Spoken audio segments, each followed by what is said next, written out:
ஒரு ஆணுடைய பிரதானமான ரோல் என்ன? அந்த குடும்பத்தை பாதுகாக்கக்கூடியவனா இருக்கணும், தேவையை சந்திக்கக்கூடியவனா இருக்கணும், அந்த குடும்பத்துக்கு ஒரு சேதமும் வராமல் எல்லா ரீதியிலையும் பாதுகாக்கக்கூடிய இருக்கணும். அதான் பிரைமரி ரோல், என்னுடைய ஒரிஜினல் ரோல். பிள்ளையை பெற்றெடுக்கணும், அந்த பிள்ளையை வளர்த்து அந்த குடும்பத்தை நடத்த வேண்டியது பெண். சபை கர்த்தருக்கு கீழ்ப்படிவது போல மனைவி கணவனும் கீழ்ப்படினா, கிறிஸ்து சபை எப்படி நடத்துறாரோ அப்படி மனைவியை கணவன் நடத்தணும். அவர் நேசிக்கிறார், கவர் பண்றார், தன் மனைவியை நேசிக்கிறார், மனைவிக்கு உயிரை கொடுத்தாரு. உயிரை கொடுத்தது மட்டுமல்ல, தன் மனைவி இங்க திக்கற்றவளா இருக்கக்கூடாங்க ஒரு தேற்றவளன் விட்டு போனார்.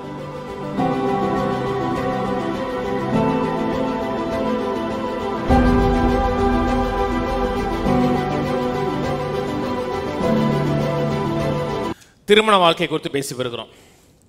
தேவனுடைய பார்வையில் திருமணம், குடும்பம் இதெல்லாம் ரொம்ப முக்கியம்.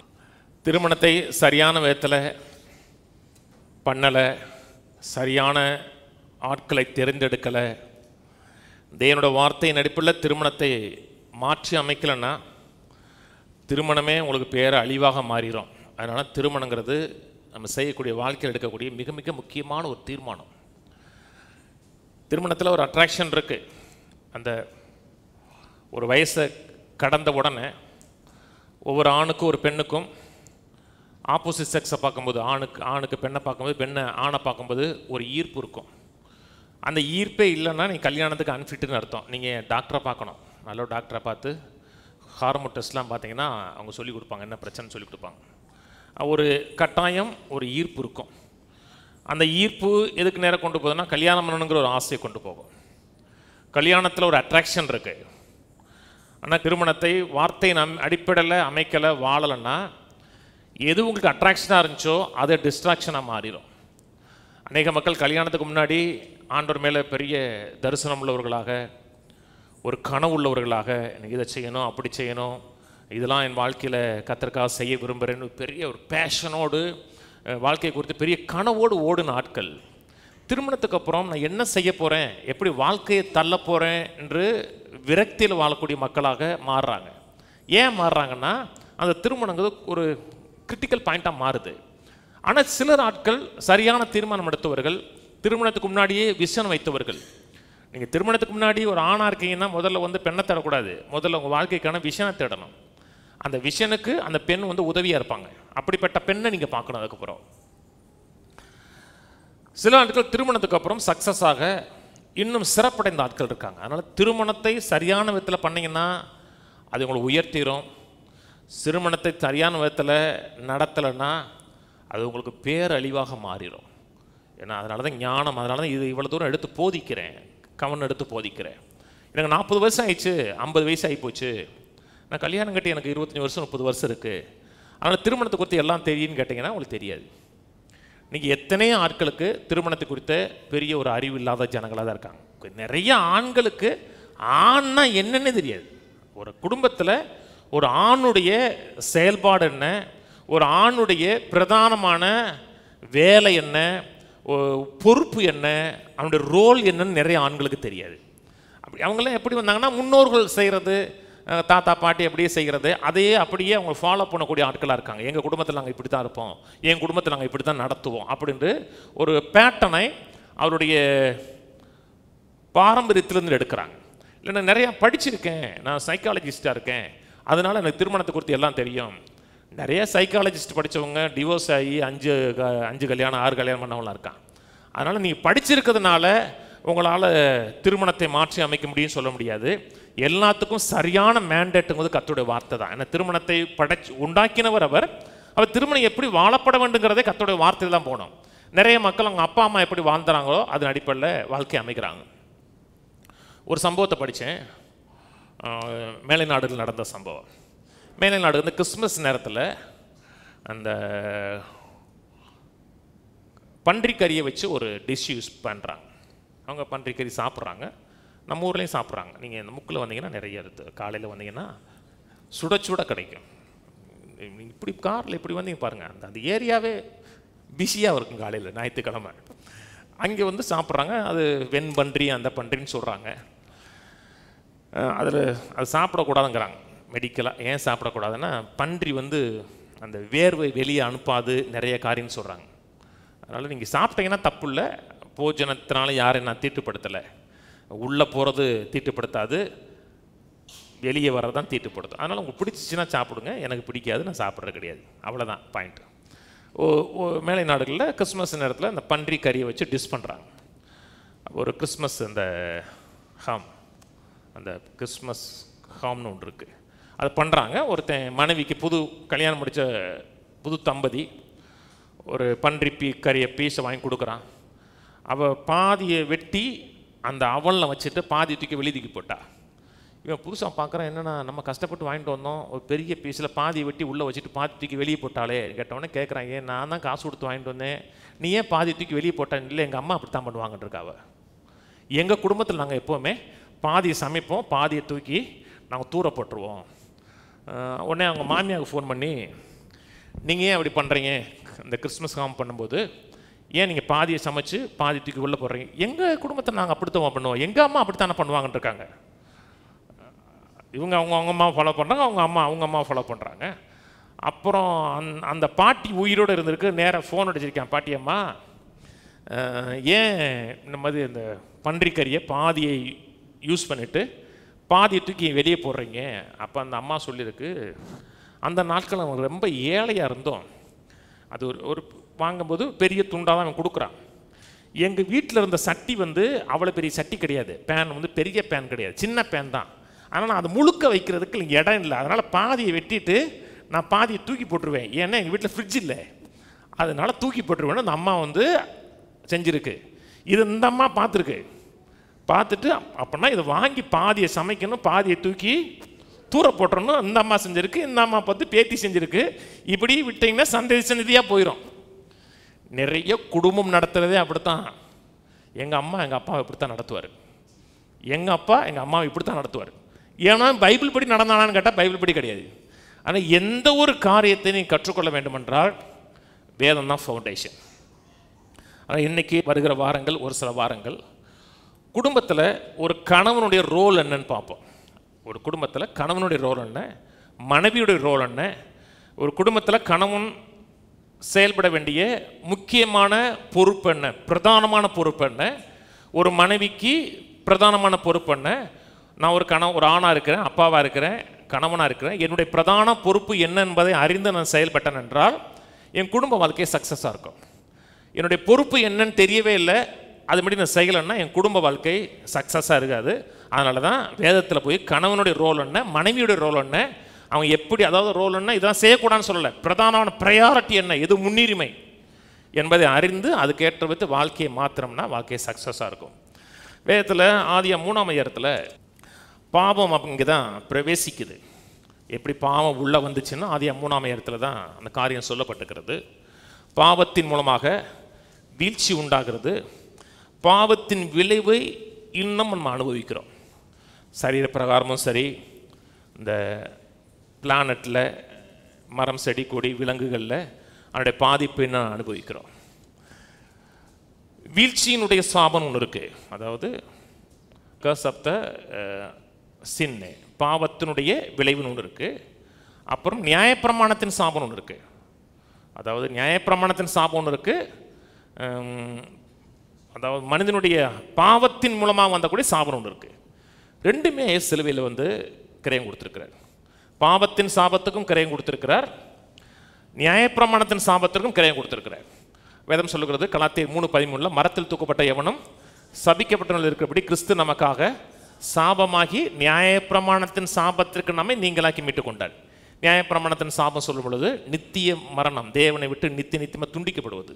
இன்னொன்று தரித்திரியம், மூணாவது வியாதி. இந்த மூன்றுலேருந்து கர்த்தர் நம்மை விடுதலையாக்கி இருக்கிறார். அதே நேரத்தில் வீழ்ச்சியின் மூலமாக வந்த சாபத்திலிருந்தும் நம்மை மீட்டெடுத்திருக்கிறார். இப்போது உபாகமம் 28 சாபத்தை குறித்து பேசுகிறது, நியாயப்பிரமாணத்தின் சாபத்தை கொடுக்குறது. நல்லா கவனிச்சுவாங்க, இது குறிச்சா தான் ஆதியாகமம் 3 சொல்லப்பட்ட காரியங்கள் விளங்கும். உபாகமம் 28 சாபம் சொல்லப்பட்டிருக்கிறது, அதாவது 15ஆம் வசனத்திலேருந்து கடைசி வசனம் சாபம் இருக்குது. இந்த சாபம் நியாயப்பிரமாணம் கொடுக்கப்படுகிற வரை கிடையாது. வேதம் சொல்லுகிறது நியாயப்பிரமாணம் வந்ததுக்கப்புறம் மீறுதல் வந்தது. அதுக்கு முன்னாடி பாவம் இருந்துச்சு, ஆனால் பாவம் எண்ணப்படலை. அதுக்கு முன்னாடி இதை மீறினா அந்த தண்டனை கிடையவே கிடையாது. ஏன்னா லா இல்லை, சட்டம் இல்லை. சட்டம் இல்லாதனால அதுக்கு தண்டனை இல்லை. சட்டம் வந்தானா தண்டனை என்னங்க? இப்போ எல்லாருமே ஹெல்மெட் மாட்டு வரீங்க. ஏன் மாட்டு வரீங்க? 1000 ரூபா போடுவான். சட்டம் இல்லைன்னா யாரும் ஹெல்மெட் மாட்டுவீங்களா? யாரும் ஏற மாட்டோம். ஏன்னா அப்போ தான் நம்மளுடைய முகம் அழகு, நம்ம கண்ணாடி போட்டு ஜாலியாக பார்க்குறதுக்கு அழகாக இருக்கும். ஏன்னா சட்டம் தான் ஒரு ஒரு பனிஷ்மெண்ட்டை ஏற்படுத்தி கொடுக்குறது. அதுலேருந்து கர்த்தர் நம்மை விடுதலை ஆக்கியிருக்கிறார். எப்படி பாவம் வந்ததுன்னு சொல்லும் பொழுது புதிய ஏற்பாட்டில் ஆதாம் வஞ்சிக்கப்படவில்லை, ஏவாளை வஞ்சிக்கப்பட்டான் இருக்கு. ஆதாம் வஞ்சிக்கப்படலை, ஆனால் அவன் செய்ய வேண்டிய பொறுப்பை செய்யலை. ஒரு ஆதாம் ஒரு குடும்பத்துக்கு, ஒரு மனைவிக்கு கவரிங் போல் இருக்கணும். கவரிங்னா பாதுகாக்கக்கூடியவனாக இருக்கணும், ஒரு ப்ரொடெக்டராக இருக்கணும், ப்ரொவிஷன் பண்ணக்கூட இருக்கணும், எல்லா தேவைகளையும் சந்திக்கக்கூடியவனாக இருக்கணும், பாதுகாக்கக்கூடியவனாக இருக்கணும். அதான் ஆண். ஆணுடைய பிரைமரி ரோல், பிரதானமான ரோல் என்பது ரொம்ப முக்கியங்க. குடும்பத்தை பாதுகாக்கக்கூடியவன், குடும்பத்தின் சகல தேவைகளையும் சந்திக்கக்கூடியவன். அந்த காரியத்தை அவன் செய்யலை, அந்த குடும்பத்தை கண்காணிக்கலை, என்ன நடக்குது ஏது நடக்குது கண்காணிக்கலை. அதன் விளைவாக இந்த உலகத்தில் பாவமும், ஆதாமுடைய வாழ்க்கையிலையும் உலகத்திலையும் பாவம் வந்துச்சு. இந்த வீழ்ச்சியினுடைய சாபம் எப்பொழுது டோட்டலாக போகும்னு வேதம் சொல்லும் பொழுது கவனிச்சு வரீங்களே, வீழ்ச்சியினுடைய சாபம் எப்போ முற்றிலுமாக உலகத்தை விட்டு போகும்னு சொல்லும் பொழுது ரோமர் 8ஆம் அதிகாரத்தில் ஒரு காரியங்கள் சொல்லப்பட்டிருக்கிறது. தேவ புத்திரர்கள் வெளிப்படும் பொழுது இதெல்லாம் மாறுன்னு இருக்கு. சர்வ சிருஷ்டியானது, இந்த பூமி மரம் செடி எல்லாமே ஏகமாக தவித்து பிரசவ வேதனைப்படுகிறது. எதுக்கு? தேவனுடைய புத்திரர்கள் வெளிப்படுவதற்கு. நீங்களாம் தேவனுடைய பிள்ளைகளா, குமார்கள் குமார்த்திகள். ஆனால் நம்ம மேனிஃபெஸ்ட் ஆகிருக்குமான்னு கேட்டால் மேனிஃபெஸ்ட் ஆகலை. இப்போது ரட்சிப்புன்னு சொல்லும்போது ரட்சிப்புங்கிறது ஒரு படிப்படியாக நடக்கக்கூடிய காரியம், ஒரு ப்ரொக்ரெசிவாக நடக்கக்கூடியது. ஆவியில் பட்டிருக்கோமா? அது முடிஞ்ச டீல். மனதில் வசனத்தை கொண்டு நாளுக்கு நாள் ரட்சிக்கப்பட்டே கொண்டு வருகிறோம், மறுரூபமாக்கப்பட்டு கொண்டே வருகிறோம். இயேசு கிறிஸ்து வரும் பொழுது 2வது வருகையில் இந்த சாவுக்கு ஏதுவானது சாவாமை தரித்து கொள்ளும். இந்த பூமி முழுவதும் அப்போதான் அந்த வீழ்ச்சியினுடைய சாபத்திலிருந்து டோட்டலாக வெளியே வரும். இல்லையா? அதுவரை இந்த வீழ்ச்சியினுடைய சாபம் இருக்கும், வியாதி பலவீனம் போன்ற காரியங்கள் இந்த உலகத்தில் பார்த்துட்டே இருக்கிறோம். கடைசி காலம் ஊதும் பொழுது பரியிருக்க வேண்டிய கடைசி சத்ரு மரணம். கடைசி சத்ரு மரணம். இன்னைக்கு நிறைய சத்ருவை மேற்கொண்டிருக்கிறோம், தரித்திரத்தை மேற்கொண்டிருக்கிறோம், வியாதியை மேற்கொண்டிருக்கிறோம், சீக்கிரமாக மரிக்கிறதுலேருந்து மேற்கொண்டிருக்கிறோம், தீர்க்க ஆயுசோடு வாழலாம். ஆனால் சாகாமையோடைய வாழ்வோம், சாகவே மாட்டோம் எப்போ இருக்கும்னா அது கடைசி எக்காலம் ஊதும் பொழுது. கடைசி எக்காலம்னா அதுக்கப்புறம் எக்காலம் கிடையாதுன்னு அர்த்தம். அதுதானங்க அந்த ஊதும் பொழுது கடைசி வரிக்கை பண்ணி லாஸ்ட் சத்ரு, அதான் மரணம். நான் சொன்னது புரியுதுங்களா? அது எப்போ நடக்கும்? இயேசுடைய செகண்ட் கம்மிங்கில் நடக்கும். 2வது வருகை வரும் பொழுது, கிறிஸ்துவானது வரும் பொழுது இந்த பூமி மீட்கப்படும். இந்த பூமியிலிருந்து எடுக்கப்பட்ட சரீரமும் மீட்கப்படும். பூமி மீட்கப்படாத வரை சரீரம் மீட்கப்படாது. இல்லையா? அது 3க்கு வாங்க. மனிதன் பாவம் செய்வதற்கு முன்பாகவே ஆணுக்கும் சில பொறுப்பு இருந்தது, பெண்ணுக்கும் சில பொறுப்பு இருந்தது. அவங்க செயல்பட வேண்டிய சில ரோல் இருந்தது. பாவம் வந்ததுனால அந்த ரோல் வரலை, பாவத்துக்கு முன்னாடியே அவங்க செயல்பட வேண்டிய சில பொறுப்புகள் இருந்தது. பாவத்தின் விளைவாக என்ன வந்துச்சுன்னா அந்த ரோலுக்கு எதிர்ப்பு வந்துச்சு. விலகி சொல்கிறேங்க முடிச்சுட்டு வாங்க. அந்த அந்த ரோலுக்கு செயல்பட வேண்டிய அந்த செயல்பாட்டுக்கு எதிர்ப்பு வந்துச்சு. மனிதன் பாவம் செய்யறதுக்கு முன்னாடி வேலை செய்யணுமா? ஆனால் பாவம் செஞ்சதுக்கப்புறம் அந்த வேலையில் ஒரு எதிர்ப்பு வருது. முள்ளும் குறுக்கும் விலையும் கஷ்டப்பட வேண்டியிருக்கும். அந்த வேலை இருக்குது, அப்படி இருக்குது, எதுவுமே மாறலை. பாவம் செய்யறதுக்கு முன்பாகவே ஆணுடைய பொறுப்பு இருக்குது, பெண்ணுடைய பொறுப்பு இருக்குது. ஆதியா 3க்கு வாங்க. ஆதியா 3:12. பாவம் செஞ்சோடனே கர்த்தர் ஆதாம்கிட்ட தான் வர்றாரு. ஏன் ஆதாம்கிட்ட வர்றாருன்னா, ஆதாம்னா குடும்பத்துக்கு தலை. அவன் தான் முதல்ல சிருஷ்டிக்கப்பட்டான். அவன்கிட்ட தான் தேவனுடைய வார்த்தை சொல்லப்பட்டுச்சு. அவன் தான் ரெஸ்பான்சிபிள் பர்சன். இப்போ உங்கள் குடும்பத்தில் உங்கள் மனைவி சரியில்லைன்னா கூட கர்த்தர் யார்கிட்ட கேட்பாருன்னா கணவன்கிட்ட தான் கேட்பார். நான் சொல்கிறது புரியுதுங்களா? ஏன்? நீங்கள் தான் தலை நீங்கள்ல, அதுதான் உங்கள் குடும்பத்தில் என்ன பிரச்சனை வந்தாலும் கர்த்தர் மனைவிட்ட கேட்க மாதிரி உன் கணவன்கிட்ட தான் கேட்பார். ஏன்னா கணவன் தான் ரெஸ்பான்சிபிள் பர்சன். வாசிப்போம் 3:12. அதற்கு கர்த்தர் ஆதாம்கிட்ட கேட்குறார். அதற்கு ஆதாம், என்னுடனே இருக்கும்படி தேவரீர் தந்த ஸ்திரியானவள் அவ்விருட்சத்தின் கனி எனக்கு கொடுத்தால் நான் புசித்தேன். கர்த்தர் அந்த விருட்சத்தின் கனியை புசித்தாயா அப்படின்னு கேட்டார். என்ன சொல்லணும்?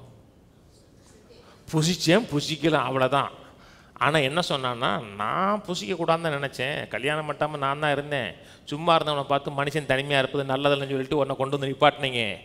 எல்லா பிரச்சனைக்கும் காரணம் நீங்கள் கொடுத்த பொண்டாட்டி. அது ஒரே கல்ல 2 மாங்க அடிக்கிறான். மனைவியும் பிளேம் பண்ணுறான், அதே நேரத்தில் கர்த்தரையும் பிளேம் பண்ணுறான். இன்றைக்கி நிறைய மக்கள் தவறு பண்ணினையான்னு கேட்டோம்னா தவறை அட்மிட் பண்ண மாட்டாங்க. அதனால் நடந்துச்சு, இதனால் நடந்துச்சு என்று எப்போவுமே பொறுப்பை தற்றி கேட்கக்கூடிய அந்த காரியம் ஆதாம்கிட்டருந்து தொடர்ந்து வருது. கேட்க பேசிப்போம். அப்போ கர்த்தர் ஆதாம் ஏவாள்கிட்ட சொல்லிட்டாரு. அப்போ ஏவாள்கிட்ட கர்த்தர் போகிறார். அப்படி தேவனாய கர்த்தர் ஸ்திரியை நோக்கி, நீ இப்படி செய்தது என்ன என்றார். ஸ்திரியானவள், சர்ப்பம் என்னை வஞ்சித்தது, நான் என்ன புசிச்சேன். அவன் டக்குன்னு போட்டான், நான் இல்லைங்க பாம்புன்ட்டா. கடைசியில் பாம்புக்கு சொல்கிறக்கு ஆளை காணோம். ஏன்னா இருந்ததே 3 பேர் தான். பாம்புக்கு பிளேம் பண்ணுறது கிடையில, கீழே கர்த்தர் சொல்கிறார். அப்போ தேவனாய் கர்த்தர் சர்ப்பத்தை பார்த்து, நீ இதை செய்தபடியினால் சகல நாட்டு மிருகங்களிலும் சகல காட்டு மிருகங்களிலும் சபிக்கப்பட்டிருப்பாய். நீ வயிற்றினால் நகர்ந்து உயிரோடு இருக்கும் நாளெல்லாம் மண்ணை தின்பாய். உனக்கும் ஸ்திரிக்கும் உன் வித்துக்கும் அவள் வித்துக்கும் பகை உண்டாக்குவேன். அவர் உன் தலையை நசுக்குவார், நீ அவர் குதிங்காலை நசுக்குவாய். இது மீட்பில் நடந்தது. கன்னியின் வித்தாக பிறந்தார். பிசாசுக்கு மனிதன் மேலிருந்த அதிகாரத்தையும் வல்லமையும் செயலிழக்க பண்ணினார். அவர் தலையை நசுக்கினார், அந்த அதிகாரத்தை நசுக்கினார். அவன் இவருடைய குதுங்காலை நசுக்கினான்னா இவருடைய அந்த கோர்ஸ் ஆஃப் லைஃப்பில் ஒரு சேதத்தை ஏற்படுத்தினான். அந்த கோர்ஸ் ஆஃப் லைஃப் சேதம் ஏற்பட்டதான் குருசிஃபிகேஷன், சிலுவையில் கீழே. அவள் ஸ்திரியை நோக்கி, நீ கர்ப்பவதி ஆகும் பொழுது உன் வேதனை மிகவும் பெருக பண்ணுவேன், நீ வேதனையோட பிள்ளை பெறுவாய். உன் ஆசை உன் புருஷனை பற்றி இருக்கும், அவன் உன்னை ஆண்டு கொள்வான். கீழே இருக்கிறது சாபம் கிடையாது. உன் ஆசை உன் புருஷனை பற்றி இருக்கும், அவன் உன்னை ஆண்டு கொள்வாங்கிறது சாபம் கிடையாது. அநேக மக்கள் சாபமாக நினைக்கிறாங்க, சாபம் கிடையாது.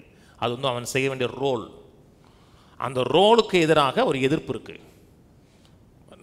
முதல்லையே ஆதாம் பாவம் செய்யறதுக்கும்பாகவே பொறுப்பு இருக்குது. இதில் உள்ள சாபம் என்னென்னா, நீ வேதனையோடு பிள்ளை பிறப்புங்கிறதான் சாபம். நீ கணவனையே பற்றியிருப்ப, கணவன் ஏறி மிதிப்பாங்கிறது அப்படி சொல்லலை. சொல்ல வேண்டிய காரியம் வேறு.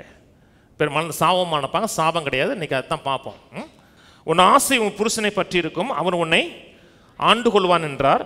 பின்பு அவர் ஆதாமை நோக்கி, நீ உன் மனைவியின் வார்த்தைக்கு செவி கொடுத்து புசிக்க வேண்டாம் என்று நான் உனக்கு விலக்கின விருட்சத்தின் கனியை புசித்தபடியினால் பூமி உன் நிமித்தம் சபிக்கப்பட்டிருக்கும், நீ உயிரோடு இருக்கும் நாளெல்லாம் வருத்தத்தோடு அதன் பலனை புசிப்பாய். இதில் அந்த ஒரிஜினல் பிளான் மாறவே இல்லை. பாவம் செய்யறதுக்கும்பாகவே ஆதாமுக்கு வேலையை கொடுத்தாரு. இப்பவும் வேலையை சொல்றாரு. வேலை சொல்றாரா? பெண்ணுக்கு ஒரு பர்பஸ் சொல்றாரு. பெண்ணுடைய நோக்கம் என்னன்னா, பெண் பிள்ளை பெற்றெடுக்கணும். பிள்ளை பெற்றெடுத்து அந்த குடும்பத்தை நடத்தக்கூடியவளா இருக்கணும். சொன்னது புரியுதுங்களா? பிள்ளை பெற்றெடுக்கிறதே சாபம் நினைச்சிங்கன்னா வேலையும் சாபமாக மாறிடும். வேலை சாபம் கிடையாது, பிள்ளை பெற்றெடுக்கிற சாபம் கிடையாது. பிள்ளை பெற்றெடுத்து அந்த குடும்பத்தை நடத்த வேண்டியது பெண்ணுடைய பொறுப்பு. காமிப்பேன், வசனம் சொல்கிறேன். பெண்ணுடைய ஒரிஜினல் ரோல். பிள்ளை பெற்றெடுக்கணும், அந்த பிள்ளையை வளர்த்து அந்த குடும்பத்தை நடத்த வேண்டியது பெண். அப்போ ஆண் கிடையாதா? பெண் பிரைமரி ரோல், அதாவது பிரதானமான ரோல் பெண் தான். அப்போ ஆண் என்ன? ஆண் அந்த குடும்பத்தின் அத்தனை தேவைகளையும் சந்திக்கக்கூடிய ப்ரொவைடராக இருக்கணும். இந்த குடும்பத்துக்கு என்ன வேணுமோ அத்தனையும் சந்திக்க வேண்டிய பொறுப்பாளி யாருன்னா ஆண். அப்போ பெண்ணு வேலைக்கு போகக்கூடாதா? அதெல்லாம் போகலாம். ஆனால் பிரைமரி பிரதானமான ரோல் கிடையாது அது. சொன்னது புரியுதுங்களாங்க? இது சாபம் கிடையாது. சொல்கிறார் இல்லையா 16 வருஷத்தில், உன் ஆசை உன் புருஷனை பற்றி இருக்கும், அவன் உன்னை ஆண்டு கொள்வான். ஆண்டு கொள்வான்னு சொன்னால் அவன் அதிகாரம் செலுத்துவான், உன்னை கண்ட்ரோல் பண்ணுவான், உன்னை மனிப்புலேட் பண்ணுவான், சர்வாதிகாரி போல நடந்துக்குவான். அதுங்கிறது பாவத்தின் மூலமாக அந்த உலக மனுஷன் செய்கிறது. பொண்டாட்டியை அடிமை மாதிரி நடத்துறது. சொன்னது புரியுதுங்களா? நிறைய வீட்டில் மனைவியை பிள்ளை பெற்று போகக்கூடிய மிஷின், அவ்வளோதான். இவன் ஆசையை நிறைவேற்றக்கூடிய ஒரு கருவி. அது உலகத்தில் வந்தது. தேவனுடைய பார்வையில் இது சாபம் கிடையாது, இது அவன் செய்ய வேண்டிய ரோல். ஆண்டு கொள்வான்னா என்னன்னு காமிக்கிறேன். புரிச்சுட்டு வருது இல்லையா? தீமைக்கு வாங்க. இந்த காரியெல்லாம் சரியாக செய்யணும், சக்ஸஸாக செய்யணும்னா நமக்கு தேவனோட வார்த்தை இருக்கணும், தேவனோட உதவி இருக்கணும், பரிசுத்தாவினுடைய உதவி இருக்கணும். 1 தீமோத்தேயு 5. ஒரு ஆணுடைய பிரதானமான ரோல் என்ன? வேலைக்கு போடுறதில்ல, வேலை ப்ரொவைடராக இருக்கணும், ப்ரொடெக்டராக இருக்கணும், கவர் பண்ணுறவனாக இருக்கணும், அந்த குடும்பத்தை பாதுகாக்கக்கூடியவனாக இருக்கணும், தேவையை சந்திக்கக்கூடியவனாக இருக்கணும், அந்த குடும்பத்துக்கு ஒரு சேதமும் வராமல் எல்லா ரீதியிலையும் பாதுகாக்கக்கூடிய இருக்கணும். பணத்தின் மட்டும் இல்லை, எல்லா ரீதியிலையும் பாதுகாக்கிறவனாக இருக்கணும். அதான் பிரைமரி ரோல். 1 தீமோத்தேயு 5:8. ஒருவன் தன் சொந்த ஜனங்களையும் விசேஷமாக தன் வீட்டாரையும் விசாரியாமல் போனால் அவன் விசுவாசத்தை மறுதலித்தவனும் அவிசுவாசிகளும் கெட்டவனாக இருப்பான். ஒரு ஆணை பார்த்து சொல்கிறாரு, ஒருவன் தன் சொந்த ஜனங்களையும் விசேஷமாக தன் வீட்டாரையும் விசாரியாமல் போனால், நல்லா இருக்கீங்களா, டீ சாப்பிட்டீங்களா அப்படின்னு விசாரிச்சு போகிற கிடையாது. டாக்டர் வந்தாரா? ஆமாம் டாக்டர் வந்தாருங்க, இப்படி எட்டி பார்த்துட்டு போயிட்டாரு அப்படி இருக்குல்ல. டாக்டர் வந்து செக் பண்ணாரா, மெடிசன் கொடுத்தாரா, விசாரிச்சாரா, விசாரித்து என்ன தேவையை பூர்த்தி பண்ணினாரா, அதான் விசாரிக்கிறதுன்னு அர்த்தம். ஒரு ஆணன்பவன் விசேஷமாக தன் குடும்பத்தை விசாரியாமல் போனான்னா, குடும்பத்துக்கு வேண்டிய அத்தனை தேவைகளை அவன் சந்திக்காமல் போனான் என்றால், குடும்பத்தின் தேவை என்ன, மனைவின் தேவை என்ன, தன் வீட்டுக்கு செய்ய வேண்டிய பங்களிப்பு என்ன என்று அவன் செய்யலைன்னா அவன் தன் விசுவாசத்தை மறுதலிக்கிறவனா இருப்பான். நம்முடைய ஃபெய்த்லேயே ரொம்ப முக்கியங்க. நான் ஆண்டவர் விசுவாசிக்கிறேன், தேவனுடைய பிள்ளையாக இருக்கிறேன், கிறிஸ்துவின் சரீரத்தின் அவயமாக இருக்கிறேன்னா, நீங்கள் செய்ய வேண்டிய பிரதானமான, ஒரு ஆண் செய்ய வேண்டிய பிரதானமான பொறுப்பு குடும்பத்தை போஷித்து காப்பாற்றணும். குடும்பத்தினுடைய அத்தனை தேவைகளையும் கணவன் சந்திக்கணும், அத்தனை தேவைகளையும். இப்போ மனைவி வேலைக்கு போகக்கூடாதா? அதெல்லாம் இருக்குது. ஆனால் பிரைமரி அவன் தான் செய்யணும். நாங்கள்லாம் கவனிங்க, இப்போ நீங்கள் வேலையை தேடிக்கிட்டு இருக்கீங்க, வேலை இழந்துட்டீங்க, வேலையை தேடுறீங்கன்னா அதை சொல்லலை, அது பாயிண்ட்டே கிடையாது, நான் யாரையும் கண்டமல்ல. ஆனால் சிலருக்கு வேலை செய்யவே மனசே இருக்காது தெரியுமா? வேலைக்கு சிலருக்கு வேலை செய்ய இருக்கும், ஆனால் வாய்ப்பு இல்லாமல் இருக்கும். சில வேலையே செய்ய குடும்பத்தை நடத்தவே கூடாது. சில மக்கள் இருக்காங்களுங்க, 700 ரூபா சம்பாதிக்கிறான் நம்ம ஊரில், கொத்தனார் வேலை இந்த வேலைக்கெலாம் போகிறான், 700-800 ரூபாய்க்கு சம்பாதிக்கிறான். 200 ரூபாய்க்கு குடிக்கிறான், 200 ரூபாய்க்கு சாப்பிட்றான், வீட்டுக்கு 300 ரூபா கொடுக்குறான். இவன் 700 ரூபா 400 ரூபா அன்றைக்கி நைட்டே முடிச்சிடான், வீட்டுக்கு 300 ரூபா கொடுக்குறான். அந்த 300 ரூபா இவனும் போய் சாப்பிடுவான். அவன் ஆம்பளை இல்லை, அவன் அந்த குடும்பத்தை போஷித்து காப்பாற்றக்கூடிய ஒரு ஆண் கிடையாது. நான் சொன்னது புரியுதுங்களாங்க? அவனுடைய பிரைமரி ரோல் என்ன? அந்த குடும்பத்தோட அத்தனை தேவைகளையும் சந்தித்து நடத்தக்கூடியவனாக இருக்கான். அப்படி நடத்தலைன்னா அவிசுவாசிகளும் கெட்டவன். அவிசுவாசின்னு சொல்லலை, அவிசுவாசிகளும் கெட்டவனா இருப்பான், விசுவாசத்தை மறுதலிக்கிறவனா இருக்கான். ஒரு ஆண் எப்படி இருக்கணும், குடும்பம் எப்படி நடத்தணும், ஆணுடைய ரோல் என்ன, பெண்ணுடைய ரோல் என்ன, எங்கே போகணும்னா நீங்கள் வேதத்தை தான் போகணும். வேதம் தான் நம்முடைய ஒரிஜினல் வழிகாட்டி. வாசிப்போமா 9ஆம் வசனம்.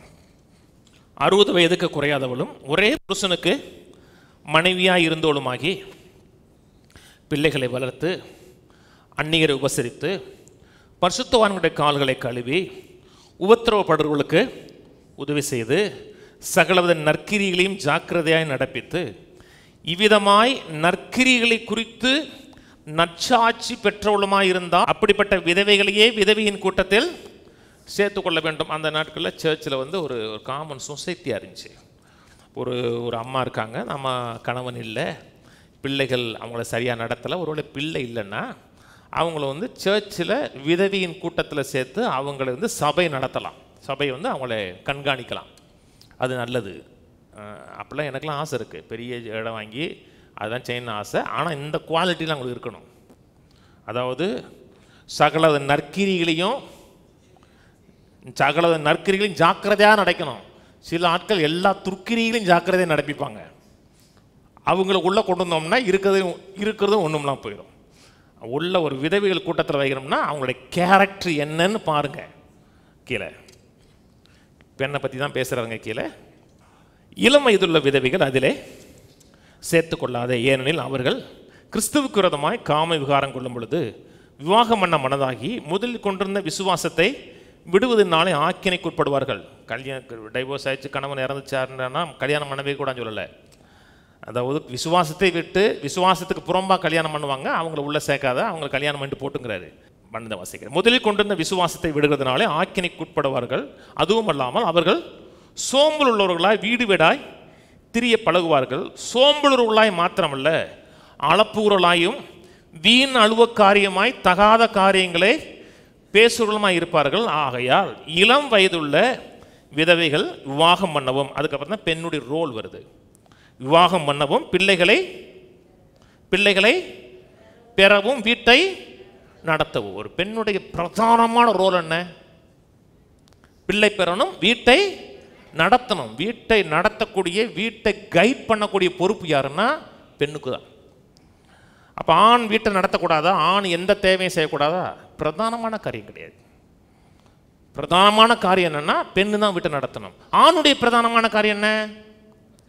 குடும்பத்துக்கு தேவையான அத்தனை காரியங்களையும் வீட்டுக்கு வெளியே வேலை செய்யணும். அப்போ வீட்டுக்கு வெளியே வந்தா ஒரு வேலையும் செய்யாமல் டீ போட்டு வா, தண்ணி கொண்டு வா, கால் அமைக்கி விடு, அதான் சொல்லுவாரா?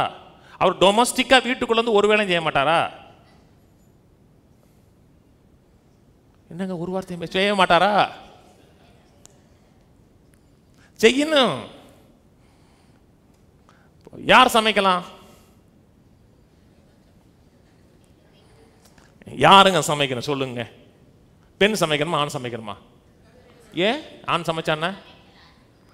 யார் சமைக்கிறாங்கிறது கேள்வி இல்லை, யார் நல்லா சமைப்பாங்கிறது தான் கேள்வி. யார் சமைப்பாங்கிறது பாயிண்டே கிடையாது. யார் சமைச்சா சாப்பிட முடியும், அதான் பாயிண்ட். யார் பாத்திரம் வளர்க்கலாம்? ஆம்பளைங்க பசி வார்த்தை வரமாட்டுக்க. அது வந்து இனி பாத்திரம் தான் வளர்க்கணும் அப்படின்னு கிடையாது.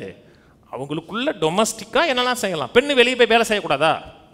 செய்யலாம். ஆனால் அவங்களுடைய பிரதானமான காரியம் என்னென்னா, அவங்க வேலை செஞ்சாலும் அவங்களுடைய பிரதானமான காரியம் வீட்டை நடத்தக்கூடியவங்க. இதான் தேவனுடைய நோக்கங்க. பிள்ளைகளுக்கு சொல்லிக் கொடுக்கணுங்க, இப்படித்தான் இருக்கணும், இப்படி தான் குடும்ப நோக்கம் இருக்கணும். இந்த உலகம் விரோதமாக இருக்குது. பெண் வந்து இன்றைக்கி நமக்குறாங்க, பெண்ணுன்னா அடிமைத்தனம் சொல்கிறீங்களா? அவள் வீட்டில் நடத்தணுன்னா அவள் வீட்டிலையே கிடக்கணுங்கிறீங்களா? அப்படி சொல்லலையே. இல்லையே, பெண்ணு வேலைக்கு போகலாம், ஹெலிகாப்டர் ஓட்டுங்க, ஏரோப்ளைன் ஓட்டுங்க, என்னன்னாலும் பண்ணுங்க, நீங்கள் அதில் எந்த மாற்று கருத்தும் கிடையாது. ஆனால் என்னதான் நீங்கள் பண்ணாலும் குடும்பத்தை நடத்தக்கூடிய பிரைமரி ரோல் யாருடையதுன்னா அது பெண்ணுடையது.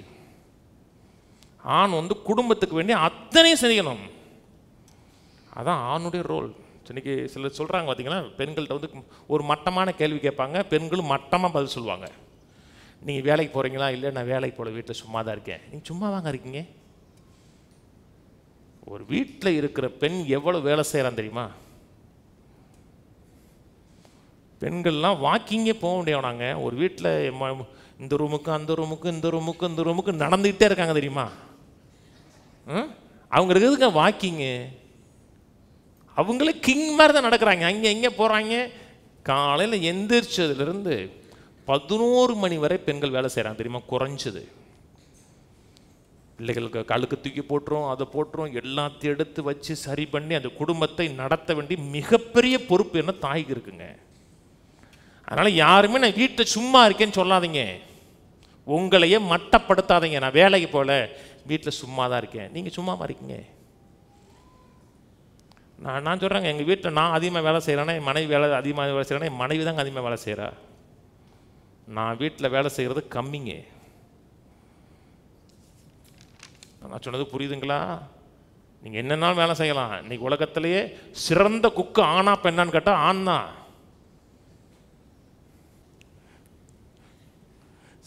சிறந்த விதத்தில் சமைக்கிறது யார்?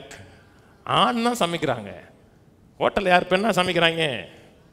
ஆண் தான் சமைக்கிறாங்க. பெண்ணு வேலைக்கே போகக்கூடாதுன்னு சொல்லலை, ஆனால் ப்ரையாரிட்டி பிரைமரி ரோல் என்ன? வீட்டில் சொல்லதெல்லாம் டீல் பேசுகிறாங்க இல்லையா?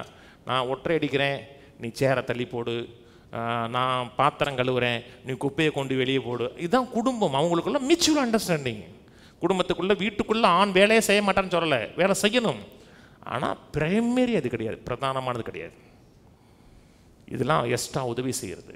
எப்படி ஒரு பெண்ணுடைய பிரைமரி ரோல் குடும்பத்தை நடத்தணும். வெளியே போய் வேலை செய்யக்கூடாதா? சம்பாதிக்கக்கூடாதா? கணவனுக்கு உதவியாக இருக்கக்கூடாதா? இருக்கலாம். குணசாலியான ஸ்திரியை கண்டுபிடிப்பவன் யார் இருக்கா? யார்?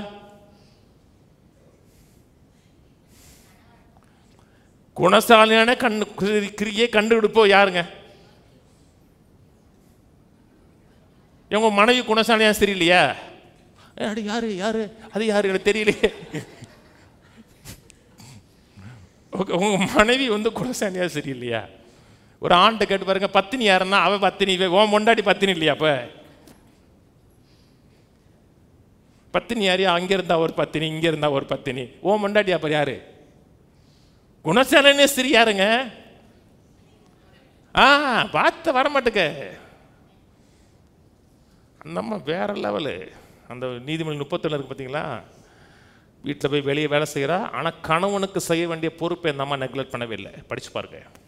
பிள்ளைகளுக்கு செய்ய வேண்டிய பொறுப்பை இந்த அம்மா நெக்லெக்ட் பண்ணல. வாசிங்க நீதிமொழி 31:16. ஒரு வயலை விசாரித்து அதை வாங்குகிறார். ஒரு வயலை விசாரித்து வாங்குறார். தன் கைகளின் சம்பாத்தியத்தினால் திராட்சை தோட்டத்தை நாட்டுகிறார். கையில் காசு இருக்கு.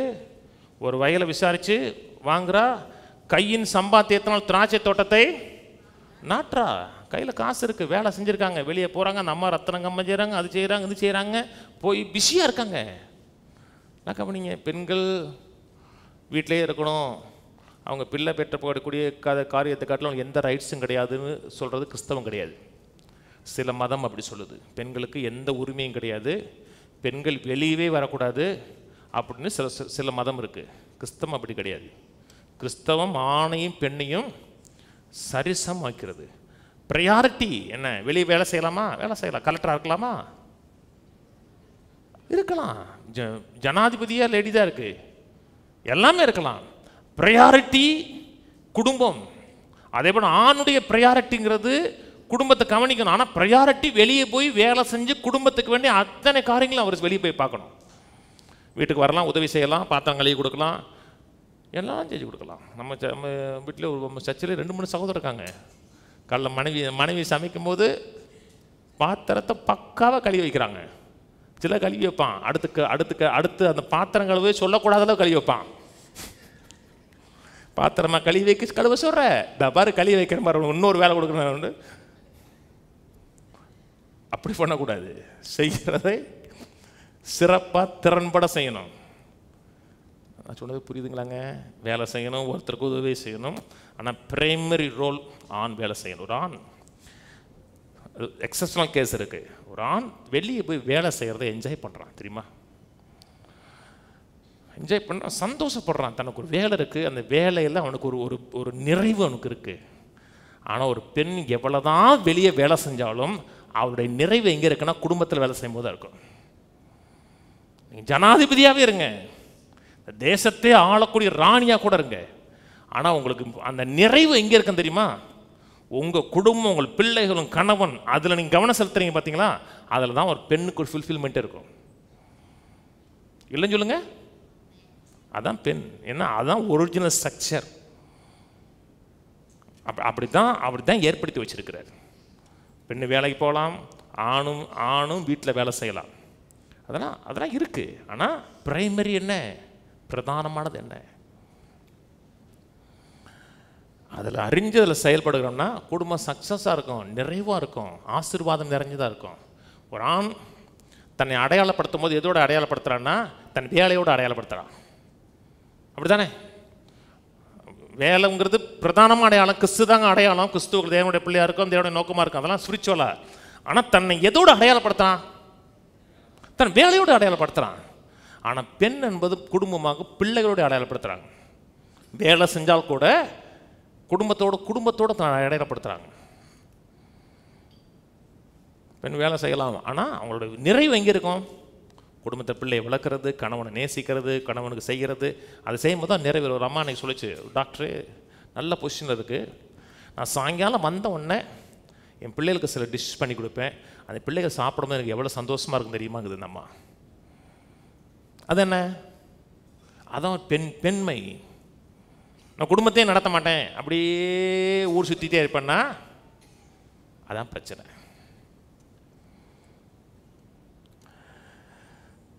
பிள்ளை பெற்றெடுக்கக்கூடிய அந்த கேப்பபிலிட்டி ஆணுக்கு கிடையாது, பெண்ணுக்கு தான் இருக்குது. அதனால தான் அவங்க கற்பப்பை உள்ள ஒரு ஆண். அது மட்டும் இல்லை, ஒரு கோர்ட்டில் கேஸ் நடக்குது, டிவோர்ஸ் கேஸ் நடக்குதுன்னா ஒரு குறிப்பிட்ட வயசு வரை அந்த பிள்ளை அவங்க கையில் கொடுக்க மாட்டாங்க, பெண்ணு தான் வளர்க்கணும்.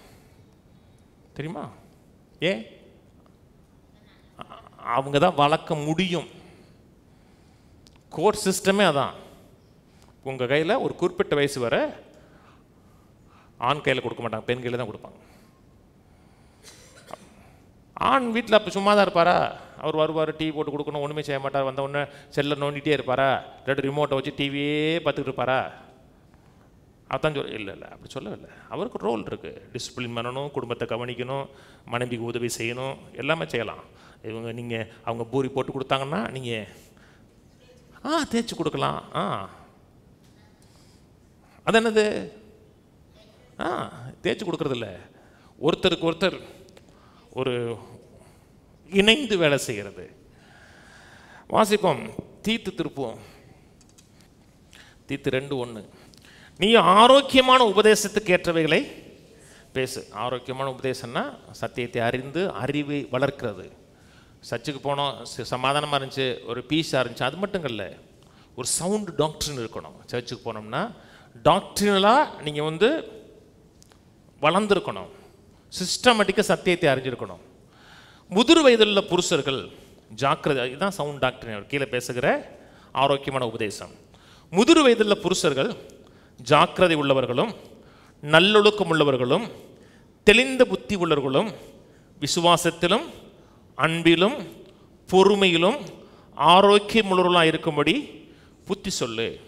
முதிர் வயதுள்ள ஸ்திரீகளும் அப்படியே பரிசுத்தக்கேற்ற விதமாய் நடக்கிறவர்களும் அவதூறு பண்ணாதவர்களும் மதுபானத்துக்கு அடிமைப்படாதவர்களுமாய் இருக்கவும் தேவ வசனம் தூசிக்கப்படாதபடிக்கு பாலிய ஸ்திரீகள் தங்கள் புருஷரிடத்திலும் தங்கள் பிள்ளைகளிடத்திலும் அன்புள்ளவர்களும் தெளிந்த புத்தி உள்ளவர்களும் கற்புள்ளவர்களும் வீட்டில் தரித்திருக்கிறவர்களும் நல்லவர்களும் தங்கள் புருஷருக்கு கீழ்ப்படிந்தவர்களாக இருக்கும்படி அவர்களுக்கு படிப்பிக்கத்தக்க நற்காரியங்களை போதிக்கிறவர்களாக இருக்கவும் முதிர் வயதுள்ள ஸ்திரீகளுக்கு புத்தி சொல்லு. வயசான அம்மாவுக்கு புத்தி சொல்ல சொல்கிறாரு. பாலிய ஸ்திரின்னு சொல்லும் பொழுது இப்போ தான் நியூலி மேரிடு கப்புள், யங் கப்புளுக்கு உன் கணவனை நேசி, உன் பிள்ளைகளை நேசி என்று சொல்லிக் கொடு. அதாவது உலகத்தில் இருக்க அன்பு உணர்ச்சியில் செயல்படுகிறது தான் உலக அன்பு. நம்ம ஊரில் சொல்கிறாங்க பார்த்தீங்களா, கெமிஸ்ட்ரி ஒர்க் அவுட் ஆகுதுங்கிறாங்க. தெரியுமா? தெரியாத சொல்லிட்டேனா? எல்லாருக்குமே தெரியும். நீங்களே வித்தகர்கள் எனக்கு தெரியும். எது தெரியும்? எல்லாமே தெரியும். கெமிஸ்ட்ரினா ஒரு பார்த்தோன்னா நம்முடைய பாடிக்குள்ள ஏற்படக்கூடிய சில கெமிக்கல் ரியாக்ஷன்.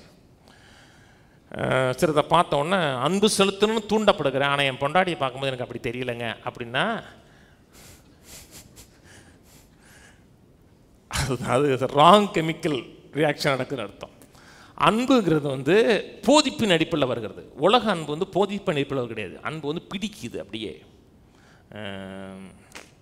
பிசாசு மாதிரி பிடிக்குது. ஆனால் உலக அன்பு, அது தேவ அன்பு சொல்லிக் கொடுக்கப்படுகிறது.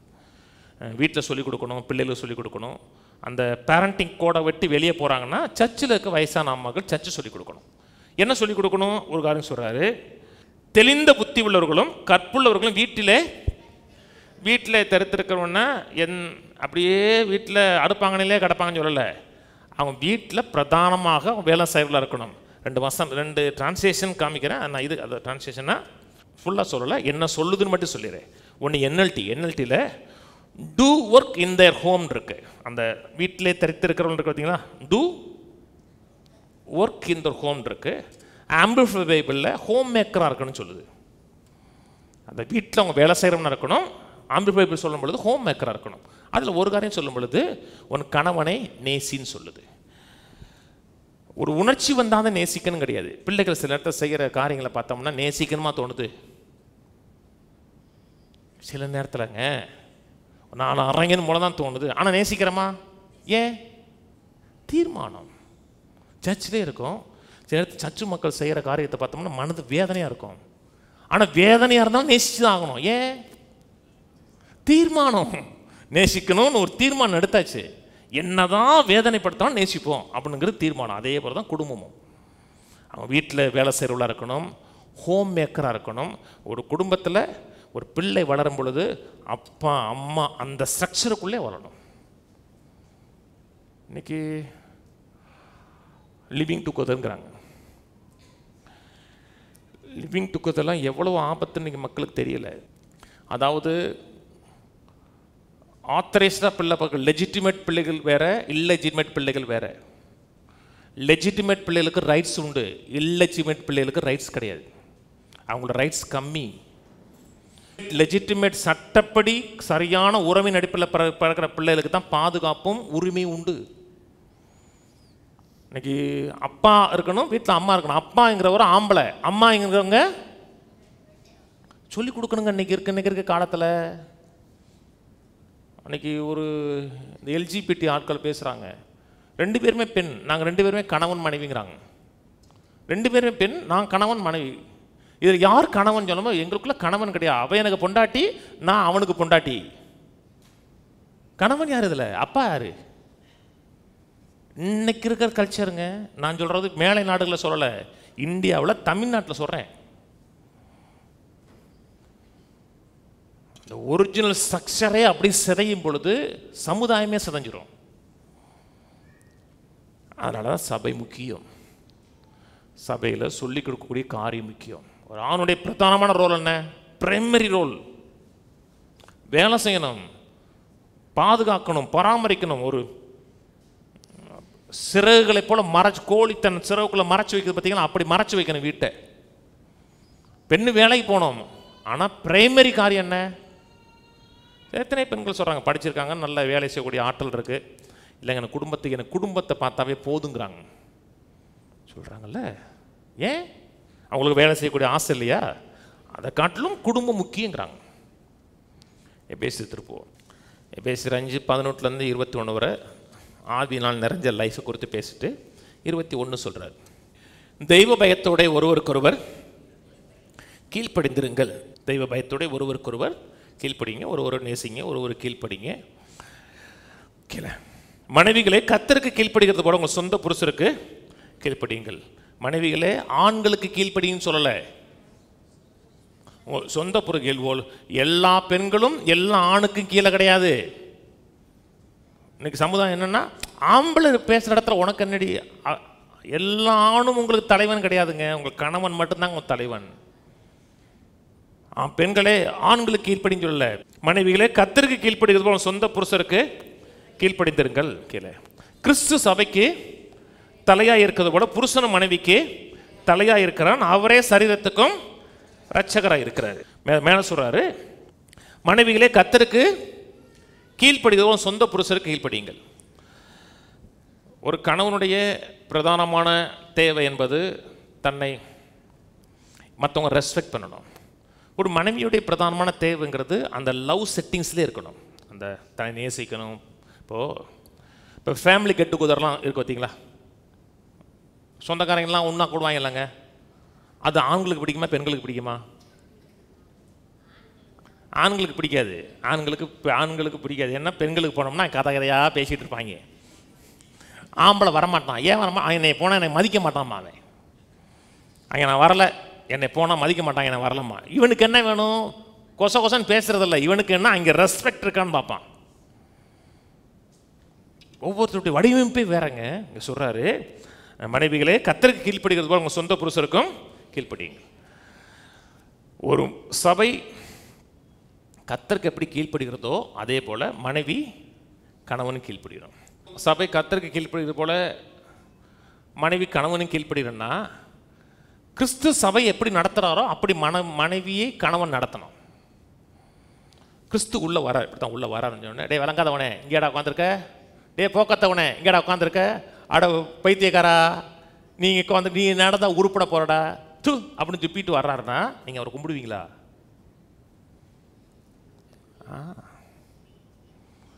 அவருடைய அதிகாரத்துக்கு உட்பட மாட்டோம். உங்களை அபியூஸ் பண்ணுறாரு, உங்களை அசிங்கப்படுத்துகிறாரு, உங்களை கேவலப்படுத்துகிறாருன்னா நீங்கள் அவர் அதிகாரத்துக்கு உட்பட மாட்டோம். அவர் உள்ளே வரும்போது என்ன சொல்கிறார்? அன்பு கூறுகிறார், தன்னை தன் மனவாட்டியை நேசிக்கிறார். என் பிரியமே, என் ரூபவதியே அப்படிங்கிறார். அப்படி வீட்டுக்கார ஏமா எங்கே இருக்க, செவிடி அடி நீ, இப்படி அவர் வரல. அவர் வந்து நேசிக்கிறார், கவர் பண்ணுறார், தன் மனைவியை நேசிக்கிறார். மனைவிக்காக உயிரை கொடுத்தாரு. உயிரை கொடுத்தது மட்டுமல்ல, தன் மனைவி இங்கே திக்கற்றவளாக இருக்கக்கூடாங்கிறக்க ஒரு தேற்றவளன் விட்டு போனார். அப்படி கணவன் நேசிக்கிறாரா? அப்படி நேசிச்சு கீழ்ப்படிய சொல்லுங்க. ஒண்ணுமே செய்யாம என்னடி நான் கீழ்ப்படிதல் கடி, பைபிள் என்னடி படிச்ச, பைபிள் என்ன சொல்லுது, பைபிள் என்ன சொல்லுது, கிறிஸ்து நேசிக்கிறது போல நேசிக்க சொல்லுது, நீ படிச்சியா? ஒரு மனைவி கணவனுக்கு கீழ்ப்படுகிறது கஷ்டமா, கணவன் மனைவியை நேசிக்கிறது கஷ்டமான? மனைவி நேசிக்கிறது தான் கஷ்டம், கிறிஸ்து நேசிக்கிற மாதிரி கஷ்டம். கிறிஸ்து தன் மனைவாட்டி என்ன செஞ்சாலும் மன்னிக்கிறார். மன்னிக்கிறாரா? கணவன் மன்னிப்பாங்கறியா? அம்மா வீட்டுக்கு போடி, வந்த மாதிரி அனுப்பி விடு, போறேன்.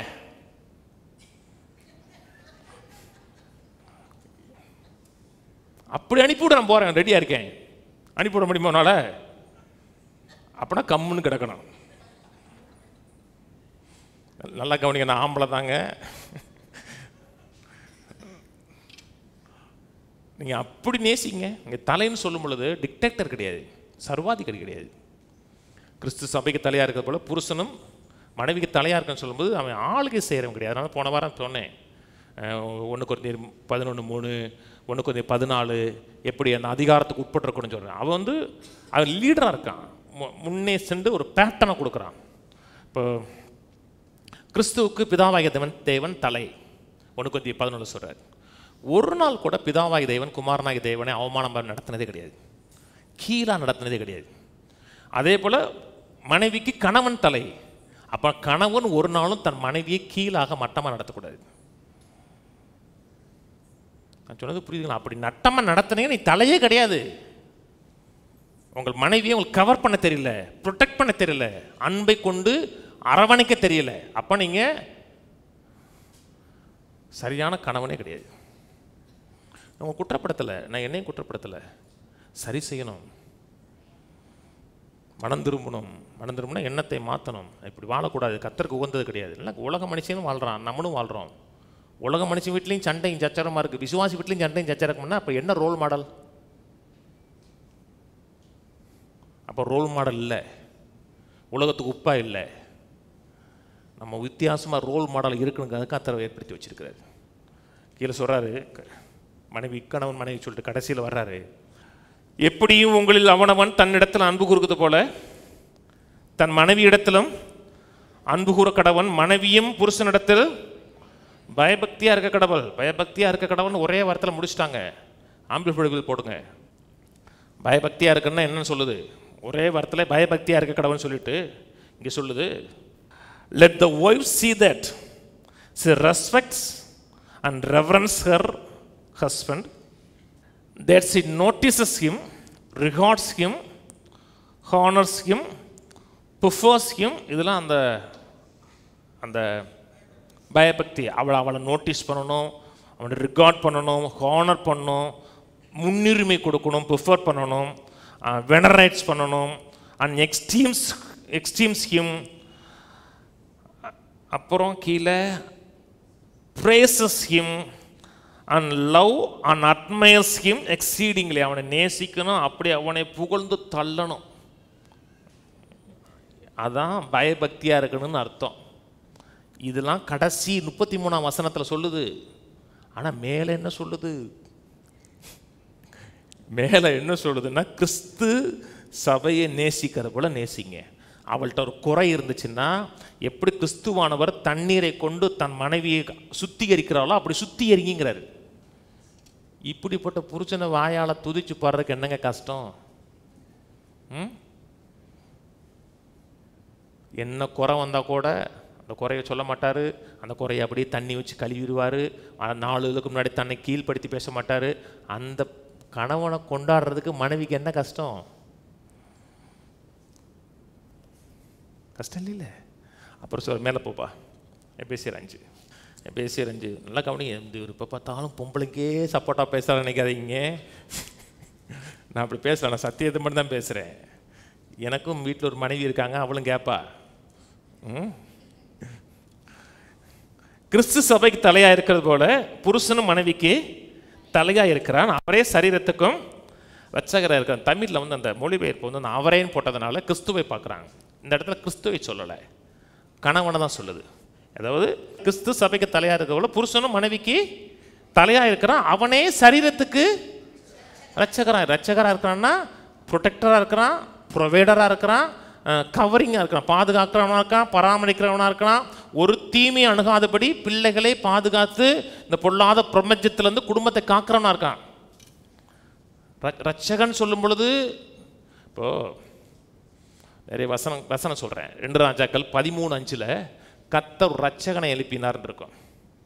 ரட்சகன் யார்? ராஜா. அது நியாயாதிபதிகள் புத்தகத்தில் நிறைய ரட்சகனை கர்த்தர் இஸ்ரவேல் ஜனங்களை மீட்டெடுப்பதற்கு ஒரு ரட்சகனை எழுப்பினான் இருக்கு இல்லையா? அவனா இயேசுவா? அந்த மக்களை விடுவிக்கிறவர், காப்பாற்றுகிறவர். சில பேர் இயேசுக்கு மட்டும் உரியது, அவர் தான் மேசியா, வேறு யாருமே மேசியா கிடையாது. நான் சொன்னது புரியுதுங்களா? இது ரட்சகர்னா அந்த சரீரத்திலிருந்து வந்த சரீரத்தை பாதுகாக்கிறவர், பராமரிக்கிறவர். சரிதானே? திரும்பி ஆதியாமத்துக்கு வாங்க. ஆதியாமத்தில் அங்கே என்ன சொல்கிறாரு? உன் ஆசை உன் கணவனை பற்றி இருக்கும், அவன் உன்னை ஆண்டு கொள்வான் இருக்கு இல்லையா? ஆதியம் 1:1 வந்து 26 வாங்க. பின்பு தேவன் நமது சாயலாகவும் நமது ரூபத்தின்படியும் மனுஷனை உண்டாக்க வந்த. மனுஷன் யாரு? ஆதாம் ஏவாள். ஆதாம் இல்லை, ஆதாமும் ஏவாளும். மனுஷனை உண்டாக்கவும் சொல்லும் பொழுது வெறும் ஆணை மட்டும் இல்லை, ஆணையும் பெண்ணை உண்டாக்குவோமாக. அவர்கள் யாரு? ஆதாம் ஏவாள். அவர்கள் சமுத்திரத்தின் மச்சங்களையும் ஆகாயத்து பறவைகளையும் மிருக ஜீவன்களையும் பூமி அனைத்தையும் பூமியின் மேல் ஊறும் சகல பிராணிகளையும் ஆளக்கடவர்கள். யார் ஆளணும்? ஆண் பெண் 2 பேருமே. அப்போ தான் நான் வசனம் உங்களுக்கு விளங்கும். அதுக்கு இங்கே வரணும். கீழே 27.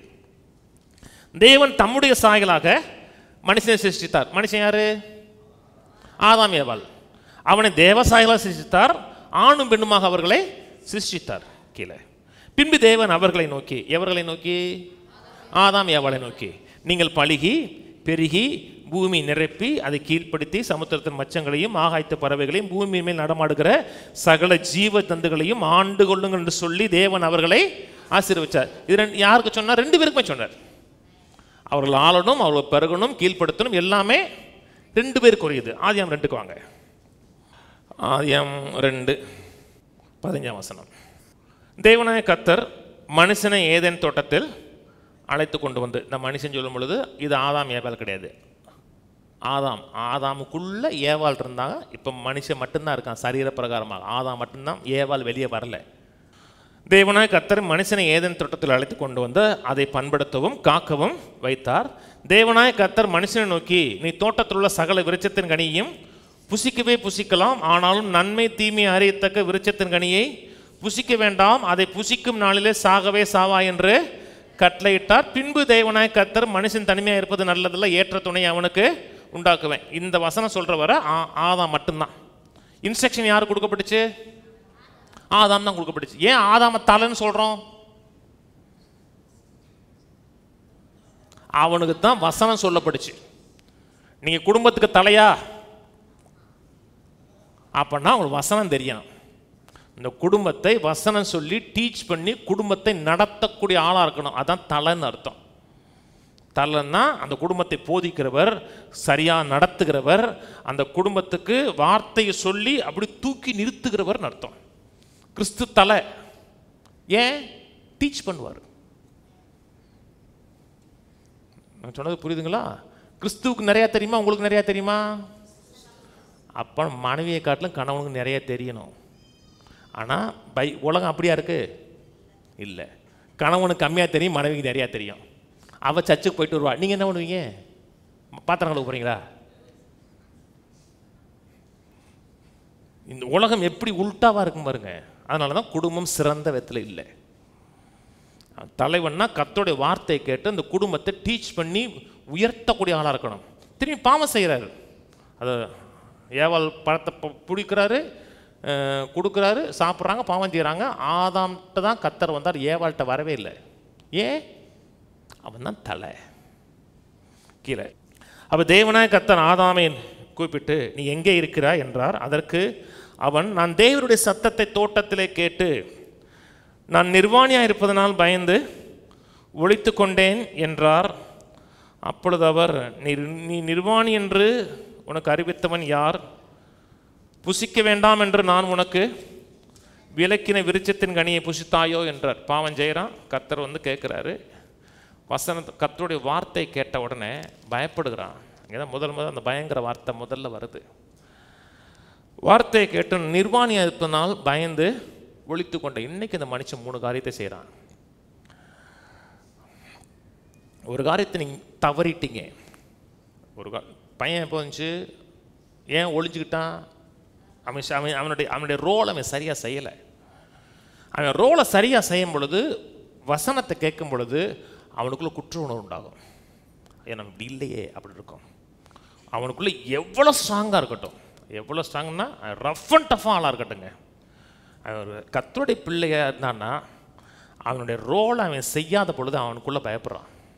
நம்ம சரியாக இல்லையே அப்படின்னு ஒரு பயப்படுறான். பயம் வரல அப்படின்னா ரசிக்கப்படவே இல்லைன்னு அர்த்தம். நம்ம சரியாக செய்யலையே, நம்ம வசனத்தின்படி இல்லையே ஒரு பயம், ஒரு நடுக்கம் இருக்கும். நடுக்கம் வந்தோன்னு மனுஷன் என்ன செய்யறான்னா ஒளிஞ்சிக்கிறான். அதை ரெக்டிஃபை பண்ணுற கிடையாது, அதை ஒழிச்சுக்கிறான். எங்கே ஒழிச்சுக்கிட்டான்? எந்த மரத்தினால் பிரச்சனை வந்துச்சோ அதே மரத்தில் ஒழிஞ்சுக்கிட்டான். இன்னைக்கு ஆம்பளை எப்படி ஒழிஞ்சுக்குவான் தெரியுமா?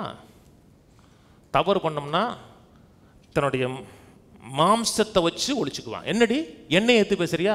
ஓஞ்சி உறைஞ்சன்னு எப்படி இருக்கும் தெரியுமா? யார்கிட்ட பேசுகிற? எழுத்து பேசுகிறாளாம, நான் தப்புன்ட்டானாம, என்ன வீட்டுக்கு அனுப்பணுமோ அப்படின்னு. இப்போ என்ன செய்யறான்? தவறுன்னு அவனுக்கு நல்லா தெரியும், அவன் சரியில்லைன்னு தெரியும். எதில் மறைஞ்சுக்கிறான்? மாம்ச ஸ்ட்ரென்த்துக்குள்ளே தன்னை ஒழிச்சுக்குவான். அவன் தவறு செய்யலான்னு தெரியும், நல்லா தெரியும். அப்படி தான் செய்வேன். என்ன பண்ணுவ? அடிச்சிருவியோ? போலீஸ் ஸ்டேஷன் போயிருவியோமா? போக மாட்டா. ஏன்?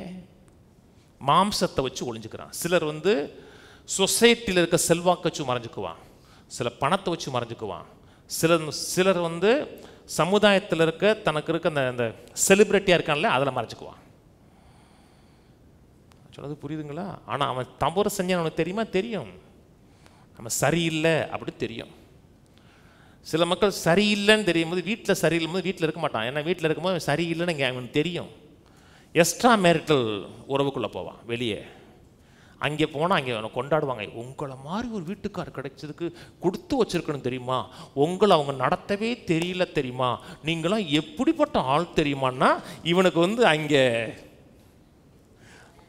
அவனுடைய பிரச்சனை மூடி மறைக்கப்படுகிறது. ஆனால் அவனுக்கு தெரியும் நான் அப்படி ஆள் இல்லைன்னு.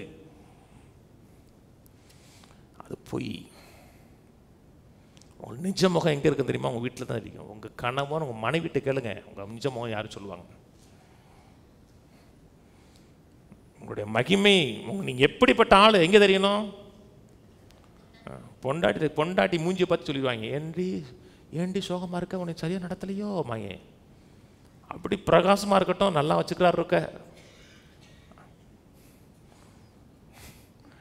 அங்கேயே தெரிஞ்சிடும். ஆனால் ஆண் செய்கிற கிடையாது. அப்புறம் ஆள்கிட்ட கேட்குறாரு. கேட்ட உடனே அந்த காரியத்துக்கு வர்றாரு. கீழே வந்துடுவோம், அதோட முடிப்போம். நான் சொல்கிறது உங்களுக்கு பிரயோஜனமாக இருக்குல்ல? நல்லா கவனிங்க. மேரேஜ் மீட்டிங்களோட சொல்லிக் கொடுக்க மாட்டாங்க. நிறைய சர்ச்சஸில் மேரேஜை பற்றி பேசுகிறதே கிடையாது. இங்கே நம்ம எடுத்தோம்னா சிஸ்டமேட்டிக்காக ஒவ்வொரு ஸ்டெப்பாக கொண்டு போவோம். உங்களோட நீடை பற்றி பேசுவேன், எது முக்கியம் எல்லாமே பேசுவேன். அது 3:16 மேலக்கு சாபம், சாபத்தை வந்து கர்த்தர் நம்ம மீட்டுட்டார். உன் ஆசை உன் புருஷனை பற்றி இருக்கும், அவன் உன்னை ஆண்டு கொள்வான், அவன் உன்னை ரூல் ஓவர் பண்ணுவான். நீ அவன் மேலே ஆசையாக இருப்ப. ஆம்பிளிஃபைட் பிரிண்ட் போடு. Let your desires and craving will be for your husband. உன்னோட ஆசை ஏக்கமெல்லாம் உன் கணவன் மேலே இருக்கும்.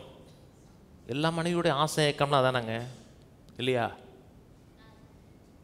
என்னங்க ஒரு மனைவியோட பெரிய ஆசை இல்லை, என் கணவனை நேசிக்கணும், என் கணவன் என்னை நோட்டீஸ் பண்ணணும், என் கணவனுக்கு நான் முக்கியமாக இருக்கணும். நீங்கள் 5 பவுன் நகையை வாங்கி கொடுங்க, நகையை காட்டில் என்ன, என் கணவன் என்னை நேசிக்கிறார், நகை முக்கியம் இல்லை, அந்த நகைக்கு பின்னாடி லவ் தான் முக்கியம். அவன் ஆசையும் ஏக்கமும் அவன் கணவன் மேலே இருக்கும். He will rule over you. Rule ஓவர்னா அவளை ஆண்டு கொள்வான். ஆண்டு கொள்வான்னு சொல்லும் பொழுது அதிகாரம் செலுத்துவான், கட்டுப்படுத்துவான், சர்வாதிகாரியாக நடந்து கொள்வான் அப்படி சொல்லலை. இது ஒரு குடும்பம், அப்படி தானே? இது குடும்பம், இது குடும்பம். நான் அப்படித்தான் பார்க்குறேங்க, நீங்கள் தான் என்னை பார்க்கலன்னு நினைக்கிறேன், நான் அப்படித்தான் பார்க்குறேன். இது ஒரு குடும்ப ஸ்ட்ரக்சர். ஒரு பாஸ்டாக இருப்பதற்கு 1 தீமோத்தேயுல 16 கேரக்டர் சொல்கிறார். ஒரு பாஸ்டர் எப்படி இருக்குங்கிறதுக்கு 16 கேரக்டர் பேசுகிறார். அந்த 16 கேரக்டர் இருந்தால் தான் பாஸ்டர்னு சொல்லலை, அந்த 16 கேரக்டர் இருந்தால் நல்ல பாஸ்டாக இருக்கலாம். சொல்லது புரியுதுங்களா? அதில் எனக்கு ஒரு கேரக்டர்லாம் என்கிட்ட இல்லை. அப்போ நீங்கள் பாஸ்டர் இல்லையா? இல்லை, பாஸ்டர் தான். தாயின் கருவில் இருக்கும்போதே கர்த்தர் பாஸ்டர் ஆகிட்டார், ஊழியத்துக்கு அழைச்சிட்டார். இந்த கேரக்டர் என்ன செய்யுதுன்னா என்னை சிறந்த விதத்தில் ஊழியம் செய்ய உதவி செய்யுது. அதில் ஒரு கேரக்டர்னா எனக்கு பொறுமை இல்லை. அவன் பொறுமை இல்லைனான்னு இருக்குது. சில நேரத்தில் எனக்கு பொறுமை இல்லை, பேசிட்டு அப்படி பேசியிருக்கக்கூடாதோ அப்படின்னு நினைக்கிறோம். உங்களுக்கு இருக்குல்ல, சில இடத்துல அந்த பொறுமை இல்லாமல் இருக்குது. சரி பண்ணுவோம், அப்படி பேசியிருக்கக்கூடாது, அப்படி நடந்துக்கூடாதுன்னு அப்பா அம்மா ரெகக்னைஸ் பண்ணுறோம். நான் சொன்னது புரியுதுங்களாங்க? நல்ல பாஸ்டர் இருக்காங்க, கெட்ட பாஸ்டர் இருக்காங்க. நான் பாஸ்டாக இருக்க விரும்பலை, கெட்ட பாஸ்டாக இருக்க நிச்சயம் விரும்பலை, நல்ல பாஸ்டாக இருக்க விரும்பலை. அதில் சில கேரக்டர் 16 கேரக்டர் சொல்கிறார் 1 தீமோத்தேயு 3.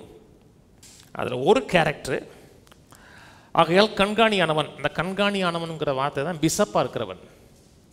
பிஷப்னா கண்காணி, ஓவர்சியர்.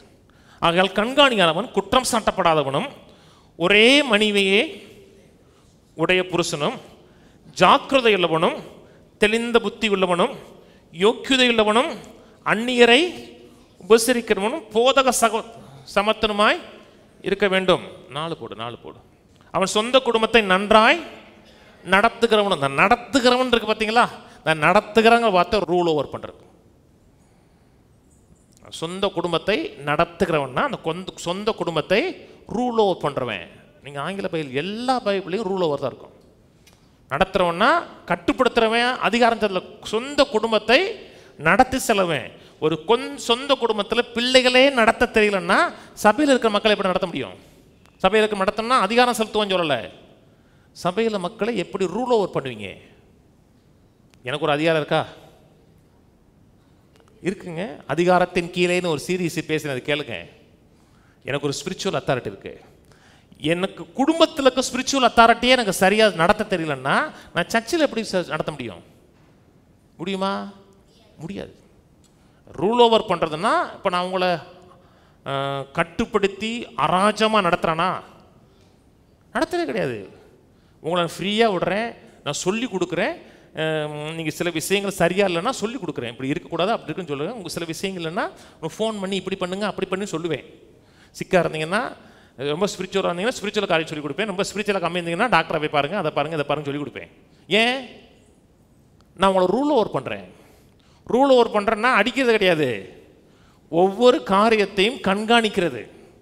நல்லா செய்கிறீங்களா, நல்லா வர்றீங்களா, எப்படி பிஸ்னஸ் போகுது, எப்படி குடும்பம் எப்படி நடத்துது, பிள்ளைகள்லாம் எப்படி இருக்குன்னா, எப்போ பார்த்தாலும் அப்படி ஃபோன் பண்ண மாட்டேன், எப்போ பார்த்தாலும் விசாரிக்கிறாருன்னா உங்களை தொந்தரவு செய்யலை, உங்களோட நல்வாழ்வில் கவனமாக இருக்குன்னு அர்த்தம். அதான் ஆண்டு கொள்வதுன்னு அர்த்தம், ஆளுகை செய்வதுன்னு அர்த்தம். 1 தீமோத்தேயுக்கு வாங்க, 1 தீமோத்தேயு 5:17. நன்றாய் விசாரணை செய்கிற, நன்றாய் விசாரணை செய்கிறனா இதுக்கும் ரோல் ஓவர் பண்ணுறது. நன்றாய் விசாரணை செய்கிற மூப்பர்களே, விசேஷமாய் திருவசனத்திலும் உபதேசத்திலும் பிரயாசப்படுறவர்களே இரட்டிப்பான கணத்திற்கு பாத்திரமாக எண்ண வேண்டும். போரடிக்கிற மாட்டை வாய் கட்டாயாக என்றும் வேலையா தன் கூலிக்கு பாத்திரமானாக இருப்பான் என்றும் வேத வாக்கியம் சொல்லுகிறதே. மேலே சொல்லுது, மேலே நன்றாய் விசாரணை செய்ய. நன்றாய் விசாரணை செய்யணும்னா நன்றாய் ஆளுகை செய்கிறவன். சொல்லுது புரியுதுங்களாங்க? விசாரணை செய்கிறவனா ஆளுகை, விசாரணை கட்டுப்படுத்த ஆளுகை செய்கிறவன். எப்படி ஆளுகை செய்கிறான்? வசனத்தை கொண்டு. அப்போ ஆதாம் ஏவாளை ஆளுகை செய்கிறான்னு என்ன செய்யணும்? வசனம் தெரியணும். வசனத்தை வச்சு அந்த குடும்பத்தை நடத்த தெரியணும். அப்படி நடத்த தெரியும் டபுள் ஹானருக்கு பாத்திரம் குடும்பத்திலையும். இப்போ நான் வசனத்தை கொண்டு நடத்துகிறேன்னா நான் டபுள் ஹானருக்கு பாத்திரம். வசனத்தில் உங்களை பிரயாசப்பட்டு உங்களை ரூல் ஓவர் பண்ணுறேன், உங்களை கண்காணிக்கிறேன், உங்களை ஆளுகை செய்கிறேன்னா கட்டுப்படுத்தலை, வசனத்தை சொல்லி உங்களை உயர்த்துறேன்னு அர்த்தம். அப்படி கணவன் இருக்கணும். அதான் நோக்கம். அந்த நோக்கங்கிறது சாபம் கிடையாது, அதான் ஒரிஜினல் ரோல். ஏதாச்சும் புரிஞ்சா? இதுதான் குடும்ப ஸ்ட்ரக்சர். இப்படி இருந்துச்சுன்னா அந்த குடும்பம் உலகத்துக்கு உப்பாக இருக்கும், வெளிச்சமாக இருக்கும். அப்படி தான் சபை இருக்கணும். சபையில் போய் கண்ட கதையெல்லாம் பேசக்கூடாது. சபையில் உங்களுக்கு வசனத்தை சொல்லி உங்களை தூக்கி எடுக்கணும். நாங்கள் சோம்பேறி கிடையாதுங்க, சொல்லக்கூடாதுன்னு நினச்சேன், சொல்ல வேண்டியிருக்கு. போன வாரம் அந்த ஞாயிற்றுக்கிழமை சர்ச்சு முடிஞ்ச உடனே பாடி இப்படி சூடாயிருச்சு, அப்படியே பயங்கர சூடாகி கண்ணுக்குள்ளே ஒரு கட்டி வந்துருச்சு. கண்ணுக்குள்ளே இதுக்குள்ளே இந்த இடத்துல. அது சில நேரத்தில் என்ன சொல்கிறாங்க, டாக்டர் என்ன சொல்கிறாங்கன்னா, அப்படி சூடாக இருந்துச்சுன்னா பழுத்துருச்சுன்னா அது அமுக்கி விட்டிங்கன்னா போயிடும். எனக்கு பழுக்களை சின்ன உள்ளே மாட்டிக்கிச்சு அப்படியே. நான் இங்கே இருக்கிற டாக்டர்கிட்ட போனேன். இது நீங்கள் என்ன தான் ஒத்தனை வச்சாலும் பழுக்காது, அது வெட்டி அறுத்தரணுன்ட்டாங்க. வெள்ளிக்கிழமை போய் ஒரு ஊசியை உள்ளே போட்டு வெட்டி எடுத்துட்டாங்க. ஒரு நாள் ஒத்த கண்ணு சிவராஜ் மாதிரி இருந்தேன். இந்த கதையாக சொன்னேன் உங்களுக்கு. என்ன என்னாலும் பிரசங்கம் பண்ண முடியலைங்க, 2-3 நாள் கண்ணே சரியாக தெரியலைங்க, சொல்ல முடியுமா? தயவு செய்து சொல்ல முடியாது. அதுதான் ஒரு குடும்பத் தலைவன் அப்படித்தான் இருக்கணும். குடும்பத் தலைவன் வார்த்தையை கொண்டு நடத்தணும், சாக்கு சொல்லக்கூடாது. அதே போல் பாஸ்டரும் வசனத்தை சொண்டு இந்த குடும்பத்தை நடத்தி உயர்த்தக்கூடிய ஆளாக இருக்கணும். அதில் பிரயாசப்படணும். நான் ஒரு நாள் கூட சாக்கு சொன்னது கிடையாது. அதனால தான் அவருக்கு டபுள் ஹானருங்கிறோம். புரியுதா? சரி, ஜெபம் பண்ணுவோம். பிதாவே, துதிக்கிறோம், சோத்தரிக்கிறோம், நன்றி செலுத்துகிறோம். எங்களுக்கு செய்திருக்க எல்லா விதமான கிருபைகளுக்காக, எல்லா விதமான தயவுகளுக்காக நமக்கு நன்றி. எங்களை நேசிக்கிறவர், எங்களுக்காக எல்லா நன்மையான காரியங்களையும் செய்கிறவர் நீர் கர்த்தாவே. எங்களை நடத்துகிறீர், வசனம் சொல்லி நடத்துகிறீர். அதே போல் ஒரு கணவன் கிறிஸ்து சபையை நடத்துகிறது போல குடும்பத்தை நடத்தட்டும். குடும்பத்தை கணவன் நடத்துகிறது போல சபையை ஒரு பாஸ்டர் நடத்த வேண்டும் என்று ஒரு முறைமை வைத்திருக்கிறேன். அந்த முறைமையிலே நாங்கள் நடக்க எங்கள் உதவி செய்ய வேண்டுமா ஜெபிக்கிறோம். கேட்ட மக்களை ஆசீர்வதிக்கிறோம், குடும்பங்களை ஆசீர்வதிக்கிறோம். எல்லா பகுதியிலும் நிறைவு, சம்பூர்ணமான ஆசீர்வாதம் இருக்கட்டும். கர்த்தர்களை மேன்மைப்படுத்தி உயர்த்தி ஒரு பக்தியுள்ள குடும்ப வாழ்க்கை, முன்னுதாரணமான குடும்ப வாழ்க்கை வாழ உதவி செய்ய வேண்டுமா ஜெபிக்கிறோம். ஆசீர்வதியும், நாம் மையப்படட்டும், உயர்த்தப்படட்டும். இயேசு கிறிஸ்துவின் நாமத்தில் பிதாவே, ஆமென். கர்த்தராகிய இயேசு கிறிஸ்துவின் கிருபையும், பிதாவாகிய தேவனுடைய அன்பும், பரிசுத்தாவின் ஐக்கியமும் நம் அனைவரோடு கூட இன்றைக்கும் என்றைக்கும் கிறிஸ்துவின் வருகை மட்டும் இருப்பதாக. ஆமென். கர்த்தரோட ஆசீர்வதித்து எல்லா தீமைகளுக்கு விலக்கி காக்க கடவர். கர்த்தர் தம்முடைய தயவுள்ள முகத்தை உங்களை பிரகாசிக்க பண்ணி உங்கள் கிருபையாயிருக்க கடவர். கர்த்தர் தம்முடைய முகத்தை உங்கள் பிரசன்னமாக்கி சமாதானம் கட்டளையிட கடவர். கர்த்தரோட ஆசீர்வதித்து ஜீவனோடு, சுகத்தோடு, தீர்காயுசோடு, ஒரு குறையும் அணுகாமல் 120 ஆண்டுகளுக்கு மேலாக நிறைவோடு வாழ வைப்பாராக. ஆமென், ஆமென், ஆமென்.